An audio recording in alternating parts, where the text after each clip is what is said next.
Hello, LinkedIn, Facebook, YouTube Live. Welcome to another Working Lunch with Liam. I love doing these. I'm so excited when I get to do these, just because I get to speak to somebody else from business, get some top tips. I speak to them about their lives and how they came into business and what the future looks like. So we're going to crack on. And the reason why we're going to crack on is because I suspect that 30 minutes isn't going to be long enough to speak to my guest today, which is Mr. Jonathan Finch. I'm going to bring him onto the stream now. Good afternoon, Jonathan. Good afternoon, Liam. How are you? I'm very well. You're looking very svelte, I have to say, my mate. Oh, that's a new word. Go on. What's good afternoon? As in streamlined, slim. There's nothing to you. I was going to say I put on quite a bit over lockdown. Yeah, that was, you're obviously looking at the best half of me. It must have all gone down to my thighs and my legs, but yeah. Maybe that lighting from behind you that's making you look good, because you've got a fantastic view there. Lovely view. I keep telling people when we get people on Zooms that don't know me, I'm like, oh yeah, we're just looking out over Westminster Cathedral, and they go, oh, are you? And you go, no, not quite. We're getting there. But what a great place to be. Of course, you must be just settling into your new bunker. Oh, sorry, I've got you on repeat on the background there. Coming through again. Yeah, absolutely. I'm not going to lie, it has been a very stressful few weeks getting everything moved over. I'm sure, like everybody else, trying to run the business while making sure that we're getting the move over. For anybody who knows me will know I am probably the most unorganized person in the world. So trying to organize removals and getting everything over, making sure that everyone knew team-wise what they were doing. So it was an interesting few weeks, but we made it, which is good. We made it. Good. Now, I don't know how quite to introduce you, because you are a senior, if not the most senior sales geek. People who if you've got to be dead for the last 3 years not to have heard about you guys. If you're on social media or living under a rock, because you guys are everywhere on social media, which is right, because that's what you do for a living. You also sell yourself. The question that I'm going to ask yourself: the balance between, do you have to really get yourself out there and prove that you can sell yourself, therefore your services are going to be as good as that? Do you understand where my question is coming from? You've got to be brilliant at selling yourself. I think there's two parts of that. One of it is selling yourself, but the other one is marketing yourself, because we're obviously, as an organization, we're Sales Geek. We do focus on sales, but the link between sales and the link between marketing has never been closer together. And a lot of people go, oh, Jonathan, you must be really good at selling yourself out there. And I'd probably argue that I focus just as much on marketing myself and putting myself out there on statuses and making sure that when people go on the feeds, I'm one of the first names that pop up there, as I do around selling, because the sales process only starts when you engage with that person. Mm-hmm. I don't only want to speak to people that I'm engaging with. I want people that don't necessarily know who we are at the moment to know who we are next week, because eventually they will, hopefully, not everybody, but hopefully that will help people filter through the sales funnel. Then they'll end up being people that we either selling to or engaging with, or that we're going to be helping. So I think as much as making sure that you're out there selling yourself to people, you've also got to be out there marketing yourself to people. However much any salesperson goes, no, you need to sell, not market.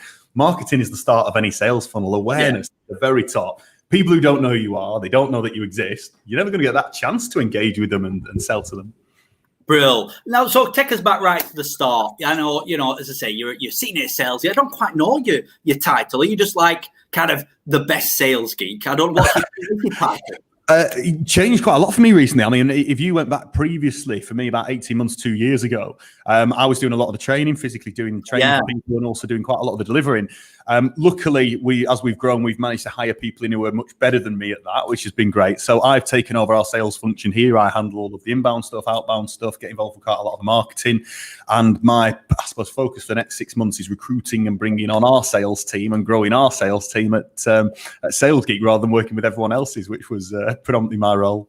Brilliant. Right, brilliant. So take us back to the start. Where's it all started from? Just give us as much history as you want, really. How far back do you want to go? Oh, mate, till when you came out the womb. Well, I was born in Blackburn Hospital back in, but we'll be going back a bit. I suppose taking you back to, I was always one of these weird people that you meet that said they always wanted to work in sales. There's only probably 2 other people I've ever met who went from a young age, I knew I wanted to work in sales. I was quite privileged as a youngster. I went to a Clitheroe grammar school, so I was there, sort of got a very good education. But education at the time never really suited me. I was never good at sitting down doing work. I was awful, really. I'd do anything I could not to do my homework. When the people said, "Oh, you're revising," I just assumed that meant playing Xbox. Yeah. Or working on my next business venture. The one thing that I did seem to have a passion for was getting into trouble at school for doing anything that I should have been doing, and a lot of that consisted of going to the going to the wholesalers and selling sweets on the playground. We started an agreement with a local golf course where they'd let us go in the ponds on a Friday evening. We could pick out all the golf balls. We used to clean them up and we'd go and sell them down the pubs. And that for me is I could see it. I was doing something and I could see the money coming back from it. I couldn't see where I was going in school, and I knew I was never going to go to university. I think it would have been the wrong decision for me to go to university, but I always had a passion for finding something that I could do cheaper or better than anyone else. And I think Jamie Oliver's healthy food campaigns helped me out quite a lot with my entrepreneurial stuff, because they went, "No sweets in schools," and I went, "There's definitely an opportunity here." Yeah, and, brilliant. But I eventually got caught selling sweets in the playground, and the head teacher pulled me dad in and said, "Did you realise Jonathan's been selling sweets in the playground?" My dad said, "Yeah, well, I take him to the wholesalers every weekend." So yes, of course, I understand that. I didn't think he was eating all of these sweets. Yeah, it's entrepreneurial. So that was an interesting one. But I suppose from there, I pretty much very quickly landed myself into a sales role. I started in a customer service role, and very quickly the sales director sort of pulled me over and went, "You're not doing a very good job of servicing these customers. You're supposed to be there just helping them push their claim through." It was a claims protection company. You're not doing a very good job of servicing these inquiries, but you keep trying to sell them more stuff. Do you just want to move over to the sales team? And from then I was absolutely hooked in it, absolutely hooked from a young age. Brilliant. And then, of course, you now part of this huge team. Now, well, I say huge, but powerful. I don't know what the right superlatives are. This team who are delivering expert training, guidance, not only around the Northwest, but around the country. Yeah, I mean, we've been so lucky in a lot of ways, just with the way that the business has developed over the last 3 years. I mean, if you take, I suppose, the company back, what would be about 18 months, it was really myself, Richard and Lucy just in the business. There were only 3 of us. But I think one of the things that we've really focused on is we always wanted to be larger than that, and we always wanted to be focused on growth. And I think one of the keys that any business owners need to focus on if they're looking for growth is really looking hard at the people that you're bringing on board. All business focuses back on nothing works without the people in it. And if you can really get hold of some brilliant talent, get them on board with the mission and get them on board with what you're trying to achieve, it makes an absolute massive difference. And we've got so many, I suppose, talented people in the team now who are so good at some of the stuff that I'm just awful at, absolutely awful at. I think when we sort of look at the talents we've got, it really complements each other. But the people that we've got in Sales Geek have been just paramount to success. We'd never have been able to get anywhere near where we are now without them. So let's get into specifics. How much of sales is technique? How much is confidence? Is there other elements to it? Is that, do you have to have certain more amounts of one than the other?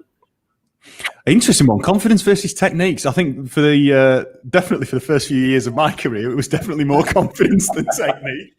I've always been reasonably confident in certain situations, like anyone else. I get imposter syndrome certain times. It's I think people go, "Oh, you do loads of stuff on video. You find it very easy," and not always. I have to psych myself up like everybody else. If you could see the amount of outtakes that are on my phone, there's probably more on there than videos. But there's a lot of things within sales training that you can make a lot easier. So I think a lot of the time we do struggle as individuals when we go out, because the aim of a sales conversation is to sell. So we go into that conversation thinking, I have to make some revenue out of this conversation. I have to pick up this client, this person, then I have to, at the end of it, sell something to them. And for anyone who's been in sales for a long period of time will know that that's not the case. If you go into a sales conversation, you shouldn't be going in to sell to someone. You should be going in to see if you can help them. Now, if you can help them at the end and you offer your help and they agree to pay you for it, of course they're going to want to pay you for it. That's how the world goes around. You help solve a problem for someone, you deserve to be paid for that. So rather than looking at it and going, I need to go in and sell to this person, if we think of it, I want to go in and help this person solve this problem, every single meeting, every single phone call, every single Zoom that we go into, the person at the other end must have a challenge or must have something they're hoping you can help them with. It's very rare people will just get together just for a brew and waste an hour of the time to shoot in the breeze. If you've reached out to someone and they've gone, yeah, actually, I would like a meeting with you, that's up to you to find out what their challenge is and what their problem is, rather than you going, I've got this, would you like to buy it? And it's the typical thing. One of the, it doesn't take a genius to work out why sales has got such a horrible reputation. I mean, look at one of the biggest films out there, The Wolf of Wall Street. A bunch of con men all stood there conning people, calling themselves salespeople. And, for I suppose sales has always been, has previously been quite an aggressive industry. But if you look at it now, organizations, nobody's teaching those sorts of principles anymore. No one believes that. But there is still this turning point that we need to get through to really push sales as a profession. I'm very proud to be in sales. I think it means that I get a chance every day to go and help people. But I think that we need to be making sure as an industry that we're pushing that message forward as well. I was going to say, my next question was going to be, how far do you think you are? And I say you're not representing the sales industry, but you're in it, about getting past that turning point, because even sales training possibly could be tarnished with that same brush. You're trying to teach people how to be pushy, how to sell, and it's that wording that you use that's different from everybody else. I think a big part of that for me is we, as an organization, whenever we talk about sales training, the way that we've grown our business isn't on pushy sales. We do some outbound prospecting. We do some cold calling. We reach out to people and see if they've got a problem, see if they've got a challenge. But our key focus there isn't to go out and sell to people. It's to make a relationship. And some of our best clients haven't come from us cold calling someone. They might have come from me cold calling someone. That person at the other end of the phone going, we haven't got a problem, but I've really enjoyed this phone call. Can I pass you over to such a body else? And if you focus all of your sales efforts on building more relationships, you build a community around you of supporters, of fans, of people who are like what you're doing. And that for us has been definitely our biggest, that along with the people we've got in the business, has been one of our biggest assets. We get tagged in quite a lot of stuff. We get a huge amount of referrals. Don't get me wrong, we ask for a lot of referrals as well. I think one thing that any small business owners listening to this could do more of, guarantee you ask for more referrals. It'd be one of the quickest things that you can do to get your revenue streams up. But we're very lucky that we do get tagged into quite a lot of stuff on LinkedIn. We do get private messages from people going, hi, such a body, I'd seen that you were looking for someone. This is Jonathan. We've never worked together before, but I've followed them for ages. We know what they do. Or this is Richard. And I think that for me has been massively powerful. But if you go in with the idea of building a relationship rather than going in to sell, that community just grows so much better. I'm very interested in your LinkedIn, your social media. I mean, something that I am not even 10% as good as you guys, but I'm very interested in how social media works. You do get income inquiries, and we've talked about awareness already, but it's about it's just making sure that people know that you are there all the time. I mean, how much effort do you put into your social media? You've got to put effort into, and you might say, well, I'll put in absolute loads. You may have to say that, but do you think about it, or do you just turn your camera on and say, right, we're going to talk about this today? Very much depends. Certain days, just turn the camera on, it just flows. Very rare that happens. It doesn't often happen. For me, social media shouldn't take anybody longer than half an hour per day. Okay. Being completely realistic, just people focus on the wrong things when they look at social media. They focus more on putting content out than they do engaging with people. And they focus more around scrolling down the feed than they do on engaging with people. The easiest way that I explain social media, and we talk about this in training that we do in LinkedIn social selling course. Imagine that you're just a networking event. Liam, one of the best networkers that I've ever met. You are in your element at a networking event. Now, when you turn up to that networking event, if you just started walking around the room and going to people, I'm a sales trainer, do you want to come and buy my stuff? We do this sort of training, this training, this training, this training. Very quickly, those circles are going to close and you're going to go to the next circle and then you're going to do that. And you're going to go to the next one. You're going to keep going round. Now, at the same point in there, you can tip your head back and go, we do sales training. This is what we do. Anyone interested, come and find me at the networking event, which is the same on LinkedIn as just going on your feed and just typing out what you do. You're standing at that networking event. LinkedIn's 24/7, 365 networking event. If you want to turn up, you just log on. You want to get back out, you just log out. So if you stand there just shouting about what you do, you're not going to get much engagement. Now, if you go over to people that are having a conversation there, so someone else might have put a post up there or something, people are commenting it and start engaging within that conversation, you're now part of that little sub-community. And the greatest thing about LinkedIn, this is the beautiful thing that people miss out on, the most underutilized feature on there is the messaging function. Okay. Because of that networking event, if you're at that networking event and I go, do you know what? I really like that Liam Mulligan. I think me and Liam could possibly do some business together. I can then take that conversation out of the big networking event and I can send you a personal message. So the equivalent I always say is if you're at a networking event, taking that person to the side of the networking event and just having a private conversation. Now that to me is where you're going to start getting bigger results and better stuff. It's great putting stuff out there. It's great putting statuses out there. It's great putting videos out there.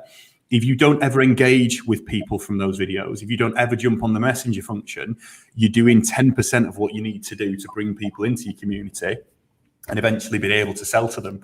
And even to take it one step further, I think people try and sell over the messaging function. Don't use the messaging function to sell. Use it to generate a meeting. Use it to generate an appointment. We're humans. We like face-to-face contact. Generate that Zoom. Generate that Microsoft Teams. Generate a coffee if you can get a coffee in with someone now. But I think we try and substitute a lot of the sales process that used to be face-to-face. Sales process. We try and shortcut that and do it all through. I'll just type it away here. Come on, it doesn't have anywhere near the same. No. You absolutely, you're spot on. You will speak to a lot of companies, as we know, and they will come to you with their questions, their problems. They may want to, they always want to get better at maybe incoming leads or conversion or whatever it is. What actually is the most common query that comes into you? That you try and solve. We get some weird and wonderful queries. I'll be honest on that one. I suppose to answer it in a different way, and I don't mean this in a politician's response, but when you look at any sales department, there can be lots of different issues, but it normally boils down to 3 different things. So if you imagine that you've got a sales funnel like that, sales funnels like that. I know I'd start drawing this out, but I've got a whiteboard. Your sales funnels like that, and you've got leads coming in at the top. So if you've got a funnel, you're throwing stuff in at the top. The first issue that people have is there's not enough stuff coming into the top. So they haven't got enough leads, they haven't got enough clients, they haven't got enough prospects coming into the top. So that can be number one issue. Normally, that's a very easy fix. You can normally fix that by throwing some money at it. You go to a marketing agency, visit any marketing company and go, I'll give you $2,000, or I'll give you $3,000, or I'll give you 500 quid per month. You will start seeing leads coming in there. So that's one way. Reasonably easy fix that. The only difficulty is you have to know who you want in that funnel to be able to go to that marketing company to go, these are the sorts of people I want. Because if I came to marketing company, for example, marketing company A, and I said, can you bring me more clients? They'll go, who? And I'll go, well, I'm not sure, just any clients. What happens then is I end up with a load of these people that I'm engaging with, I'm investing time in, I'm having Zoom calls with, I'm having meetings with. They at the end don't have any need for my products. They don't have any need for our services, or they're not the right client for us. So I can actually end up doing more damage than good. So that's one thing to look at, but putting more in the funnel normally means you're going to get more out of it. The second thing that you can do to get more revenue out is to increase your conversion rate of people that are going in the top of the funnel to coming out the bottom. So rather than them leaking out and going, I'm not going to buy off you, or you pushing them out and going, I don't think you can buy off me, looking at ways to increase that conversion rate. So this can come down to loads of different things. One of it can be your sales techniques and the training, how you're actually handling that lead.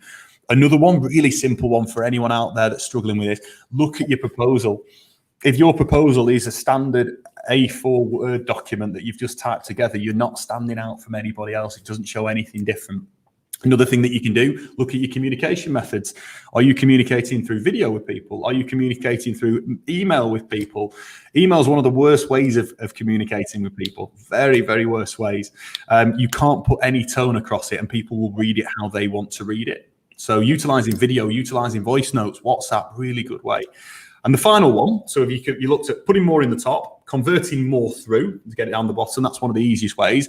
And the final one, and this is normally where the quickest wins are, recycling stuff that has been through the funnel that's bought off you once and go take it back up to the top and recycle again. If you look at big organizations, they are constantly focusing on selling to you once and then focusing on selling to you again and again and again and again. Someone who's bought from you previously will be far easier to convert through that funnel than someone who's new, who didn't know who you are. There is so much to think about, isn't there? I mean, it's not the biggest problem because you have all these things. You talked about email, we've talked about outgoing calls, you've talked about who you want your target market to be. Can it be? Is it a case where you've got to look at it all at once? So there's people watching this and we're going, wow, you know what? We don't know whether we're doing outgoing. We don't know whether we're doing direct marketing. We don't know whether we're doing an email campaign. Where do we start? Your easiest way to do this, for anyone who's struggling with this and just wants a bit of advice, your easiest way to do this at the moment is to just take a piece of A4 paper, get a pen out, and just write down as many things as you can think at the moment that you'd like to improve on. Okay. So just write all of them down. You get a list of 10 things on there. Just an example, you got your list of 10 things. So one of them might be, I'd like to make my proposals better. 2 might be, I want to do more prospecting. 3, I want to sort out how we organize our data and maybe put a CRM in. 4, I need to look at who our target audience is. 5, I want to look at how we're going to reach that target audience. All these sorts of things. Once you've written all those things down, key thing to do there, have a good look at them and just have a think about which one would save you the most time. Time as salespeople, time as small business owners is our most valuable asset. So if you can think which one would save me the most time there, label that number 1. Which would save me second amount of time, number 2, and so on and so forth until you've got your list of 10 that you've put on there as to most important to save you time, to least important to save you time. Do not try attack them all at once. You will go crazy and you'll be up all night. Just focus on doing that first one to start with. If it's, for example, you need to sort out your proposals, you don't need to make it 100 times better. You just need to make it 10% better than it was. And then you need to work on it again and make it 10% better than it was. Big fan of the marginal gains theory, small things that make big differences. But if you just attack those like that, if you look at what you've done and say, for example, you go, this week I'm going to focus on proposals. Next week, I'm going to focus on how we store the data. 3rd week, I'm going to focus on follow-ups. It won't take long till you'll be 6 weeks down the line and you'll look back at that list and go, flipping out, I've done quite a lot on that list. And as a byproduct of going down that list, you'll be looking at your figures and going, oh, the figures have started going up. I wonder why the figures are going up. Why are the figures going up? List. Brilliant. Now, it would be remiss of me not to mention the last 6 months because it's affected all businesses. It's affected people who are watching here later on groups across the Northwest. I asked this question to all of my guests. It came to the 2nd week in March. Boris made his announcement. What were your thoughts? He thought, you know what, we've worked really hard over the past few years to build up this business. People can't get out and about and do some selling. You know, what were your thoughts and how long did it take you to, if any time, to understand where you were going in the next few months? Throughout that period, we were very, I think, well, 2 things really. We had to be reactive to certain things, but we were extremely proactive in going out to anybody that was in our existing network and letting them know that we were there for them, because we had 2 sorts of clients really during that time. We had one client that we were a cost to the business, and they went, at the moment, with everything that's going on, should we have that cost there? But then we also had people who we were sort of the 4th emergency service to, who went, revenue might be tricky over the next few months. We need to get some help with this, or we need to get some more help with this. One of the things that we did very quickly, though, was we got in contact with anyone who was already a client of ours and rung them up and said, how are you doing? Do you need anything from us? Is there anything we need in the meantime? The next few months are going to be tricky. We're here for you, though. If you need anything, whether you carry on with your retained work or not, we're still here for you. And I think by doing that, by proactively going out, we preempted a lot of those conversations that clients would have had in their own heads. So we've had some phenomenal results for businesses through COVID. We've got one client, due to the nature of their industry, their workload has increased, but we've helped them quite dramatically. They're about, last check, they're about 270% up on where they were this time last year. Given what they do, I won't mention the industry that they're in, but given what they do, it has been something that people have needed more of during that. But that again presented its own challenges that they needed to look at. But I won't say. I think it'd be naive of me to say the first few weeks weren't a little bit scary, because like anybody else, I think we were getting a few of those emails through going, oh, flipping heck, that's not a good email to be getting. Oh, and there's another one as well.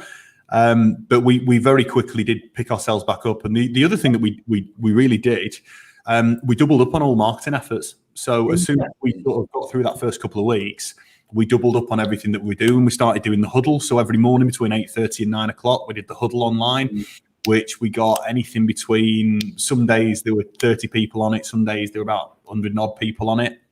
But we just did that as free CPD. I actually, just being completely selfish, I set that up knowing that I needed a bit of routine in my own life. Yeah. course. If I put out that between 8:30 and 9 o'clock every day for the next month, I'm going to be sat on my PC and I'm going to do half an hour of sales stuff. It's good for branding. It's good for getting us out there. It'll help some salespeople get some routine in.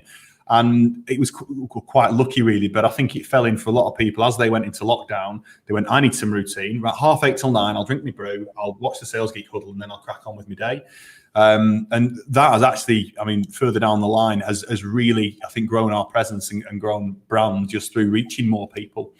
But yeah, it's been an interesting, been a really interesting time. How has the last 6 months changed the sales industry? And you know, someone mentioned to me once that maybe the sales cycle has changed, has shortened because you get answers quicker. There's more virtual interaction now, which makes it quicker. And how has it changed the way that you've approached your training? You know, not actually delivery, but content, if any. Yeah, I mean, we've shifted quite a bit on content. I mean, not just on what we're delivering, but mainly how we deliver it. Yeah. We've got 2 different tools now that we previously didn't have at the start of COVID. So if you take a traditional training model, most of what we did before was we would go into a company, we'd work with that company for a day, and then we'd leave the company, and we'd possibly go back in a month later or another month after that, do some training. Most training companies work like that. What we do now and what we developed during COVID, we developed the Sales Geek Hub. So the Sales Geek Hub is an app that you can download from the Apple Store or from the Windows Store. It's got loads of training resources on there. There's about 350 different short form videos, talking closing, negotiating, prospecting. So anything that you're struggling with, literally log on, click a video, and you've got 3-4 minutes worth of one of our trainers or one of our affiliates speaking about a particular subject. So there's a big part of that that's around community. I'm constantly going out and doing podcasts with people to put up there, but it's a different way of us delivering the same thing. So rather than us going in and having to do a full day, an individual can buy a license for that. It's $29.99 a month. And if there's not stuff that will help you close a deal on there, we're obviously doing something wrong. It's full pack full of stuff. But a lot of the way that I think training is being delivered now, people want stuff more on demand. You know, people are working more flexible hours. They don't necessarily want to come in and go, I'm going to spend 10 till 4 in a boardroom. Yeah. They want to go, do you know what? The kids are in bed at 7:30 at night. I want to log on and just get some resources. So that's one thing that we launched. We've also launched the Sales Geek Academy, which is an online suite of sales courses. They are structured learning, so it's not short form content like the Hub. There's structured courses on there around virtual selling, prospecting, social selling, video selling as well, all new things that people need to be knowing about. But again, it's completely on demand. So when we're offering training now, we do it as it's called a blended learning approach. So we still go in and do some stuff face to face, but we do it over Zoom in shorter sessions, 90-minute sessions. So then people they've got a hosted session with a trainer if they've got any questions, but then they can go away, complete some stuff on the academy or on the Hub, and then they can come back and do the next hosted session. So this is the most exciting time, I think, for me in the training industry. Phenomenal time to be in training. I mean, I know that you love your tech, and then you must think, well, I'm rubbing my hands now because this makes I can speak to absolutely anybody. They're expecting stuff to be delivered over Zoom or Teams or whatever, and you must be like a kid in a sweet shop almost going back to you used to sell them, but you're thinking, wow, I can reach anybody now with what I want to talk to them about. It very quickly turned us from being quite a local business during COVID to, at the end of it, we were coming out with national clients. I mean, we've signed up over the last 2 months some of the biggest training clients we've ever had before. We've now got a client over in the US that we work with. Time's a little bit of an issue there, just making sure we can book the sessions in. But realistically, if someone's got Zoom now, we can work with them.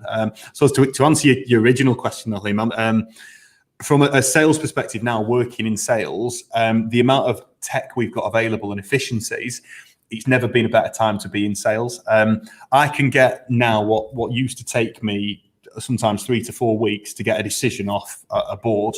I can get that done in a couple of days now, because rather than people waiting we need to wait till our next fiscal quarterly meeting, Jonathan, until we get together and we all get in one room and we all talk about this, which is 3 months ahead.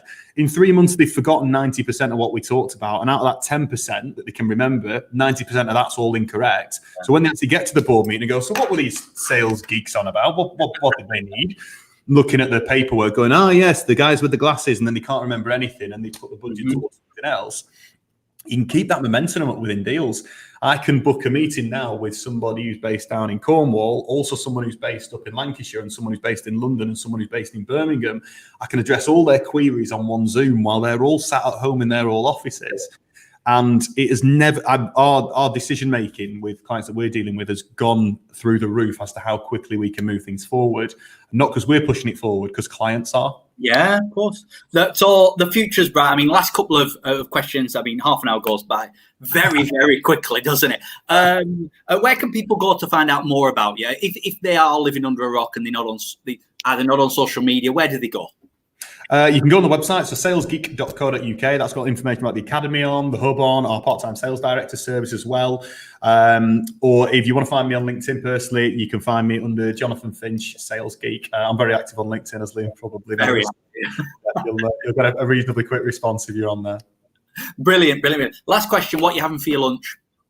Well, Annabelle has made me a lovely, it's a couscous and beef salad, I think it is. Yeah, she's obviously noticed that I've put some on during lockdown. So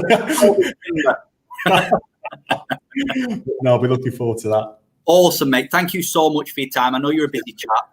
Have a wonderful day. Make loads of money this week, and I'll see you soon. Thank you very much. Thanks everyone for watching. Bye-bye. Bye.